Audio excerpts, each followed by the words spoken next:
mean, we've been told that men or protesters, the young men who've been discontented in the outskirts of Maputo, haven't been able to enter the city to come here today. But behind me are the people who've managed to gather here. They've been facing up against the police. And just around 15 minutes ago, we were here while the police fired live ammunition over the protesters' head. We were given cases of 9mm bullets. And we spoke to the police commander, who told us that they fired against his orders. When it happened, we heard him saying, "Why are you firing?"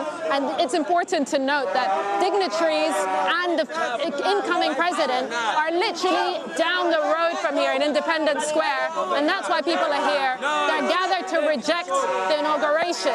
But the fact that live ammunition has been fired at crowds here over their heads, but still a show of unrestrained force, while the president of South Africa, Cyril Ramaphosa, is down the road, shows just how much chaos has taken root here in Mozambique. The police have now been accused of killing over 300 unarmed protesters. We saw people shot and wounded over the last few days, and people are still coming out to say that they reject an election that they say is rigged. They reject the inauguration of Daniel Chapo, and they reject the governing party Frelimo, which has ruled Mozambique for 50 years.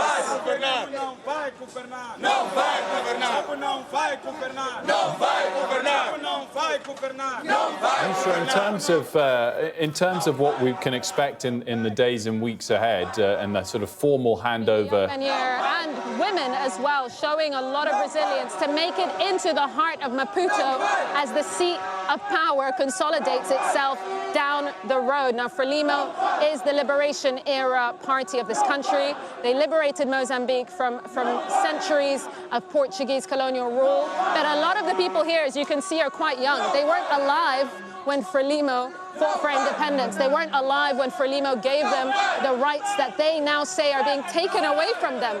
They say they voted for Venancio Mondlane, and that their vote has not been counted, has not been heard, and that's why they're here willing to face live ammunition.